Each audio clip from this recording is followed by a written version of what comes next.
answered his prayer. Why? The Prophet explains that what he wears comes from haram. What he eats comes from haram. Where he stays, he sleeps, he puts his head, comes from haram. وَغُذِيَ بِالْحَرَامِ, and his blood is filled with haram things. So the Prophet poses the question, أَنَّا يُسْتَجَابُ لَهُ? Will his prayer be answered? Of course not. So the third requirement is that you do istighfar. You ask Allah for forgiveness so that your sins do not act as a barrier between you and Allah. That is the third step. The fourth step, now you can pray. Ask for anything from Allah, for your parents, and for the Ummah. That is the fourth step. The fifth step, you are going back to from where you started. So you have to thank Allah, praise Allah, then you end with prayers for the Prophet. We gave you 2 examples in the past in respect of the power of prayer. Let me give you an example in our time for us to know that it is important for us to pray all the time, because the Prophet says, the Prophet says that prayer is the engine, is the core, is the heart of worship. And the word that the Prophet used in that hadith, al-muh means brain. The human brain is called muh because it is the most important organ in the body. Some people think that is the heart. No. The mind, the brain. The mind is part of the brain. People mess up the two. The brain is a comprehensive engine that has the mind being part of it. Emotions are coming from the brain. My hands that I'm gesturing upward in this presentation is coming from the brain. Only your ability to walk is coming from the brain. Your ability to even have sex if you are married is coming from the brain. So brain is a multifunctional organ in the human body. And the Prophet says that prayer is like that. So prayer is the heart, is the engine of worship. In our time, some few years ago, a Sudanese who had serious cardiac sickness, heart disease, was admitted into King Khalid University Hospital in Riyadh. After spending some time in the hospital, the American doctor who was taking care of him said that by 23 days' time, he would die. He came home, took a blanket, and straight to the Kaaba to pray to the Almighty. When he came home, he told the wife that my doctor says that 23 days I'm going to die. But the one who created death and continues to create death, and the one who gives life, is the Creator. So I'm going to the Haram to give my life to him. So he went to Mecca. He never ate food. His livelihood was on Zamzam and Davido, dates, with tawaf consistently being done, nawafil consistently being done, reading of the Quran consistently being done. In 2 weeks' time, he looked at his face in the mirror. Before he left the house to come to Mecca, he was all skeleton. His whole body, the flesh, has all gone. But 2 weeks after staying in Mecca, he realized that flesh had started picking up on his face. In a month's time, to cut a long story short, in a month's time, he had fully recovered and headed towards Riyadh.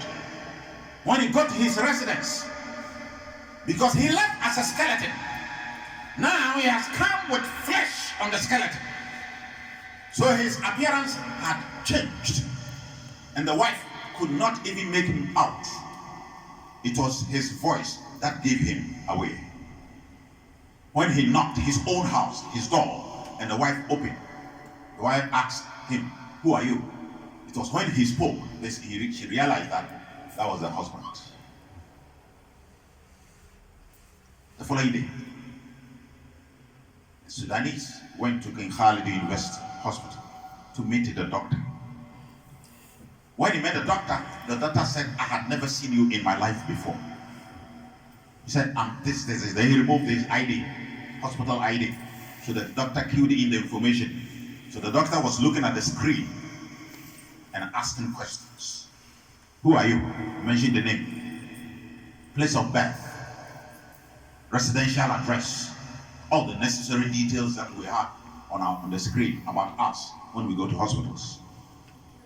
So the doctor, at the end of all the information, the doctor had indicated that this patient will die by 23 days. So he asked him, what did you do with yourself?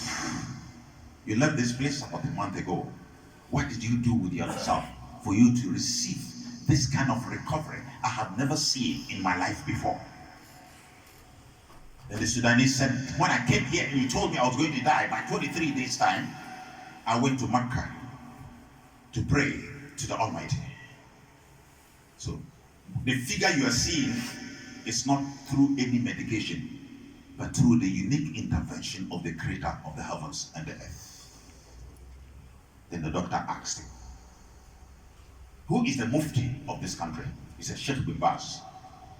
Then he said, take me to Sheikh bin Baz for me to declare my Islam. Brothers and sisters in Islam, therefore it was not for nothing that the Prophet says, but prayer is the core of worship, and it has to drive every step in our life. If we are going to sleep, we sleep according to the recommendation of the Prophet. We have to sleep by the right side, then we pray. If you can't pray any prayer at all or any dhikr, just read Surah Al-Fatiha or Ayatul Kursi and then sleep. When you wake up, raise up your hands. Thank Allah for bringing you back to life. When you are moving out of your house, you say, Allahumma alayka tawakkaltu. Simply, that Allah, upon you I rely. You go to your workplace, say Bismillah before you enter your office. If you are a mechanic, before you take your spanner, say Bismillah. So the Muslim has to have prayer occupying the central part of his life. قولي هذا واستغفر الله لي ولكم ولسائر المسلمين من كل ذنب فاستغفروه إنه هو الغفور الرحيم. الحمد لله الذي بيده تتم الصالحات، وأصلي وأسلم على الحبيب المصطفى صلى الله عليه وسلم وعلى آله وأصحابه وبعد. اللهم أعز الإسلام والمسلمين، اللهم أعز الإسلام والمسلمين، اللهم أعز الإسلام والمسلمين، وأذل الشرك والمشركين، ودمر أعداءك وأعداء الدين، وانصر عبادك المجاهدين في كل مكان. اللهم أرنا الحق حقا وارزقنا اتباعه، وأرنا الباطل باطلا وارزقنا اجتنابه. اللهم عليك توكلنا وإليك نبنا وإليك المصير. اللهم آت نفوسنا تقواها وزكها وأنت خير من زكاها، أنت وليها ومولاها. اللهم أصل لنا دنيانا التي فيها معاشنا، وأصل لنا آخرتنا التي إليها معادنا. ربنا آتنا في الدنيا حسنة وفي الآخرة حسنة وقنا عذاب النار وادخلنا الجنة مع الأبرار يا عزيز يا غفار يا رب العالمين. إن الله ملائكته يصلون على النبي يا أيها الذين آمنوا صلوا عليه وسلموا تسليما. سبحان ربك رب العزة عما يصفون وسلام على المرسلين والحمد لله رب العالمين.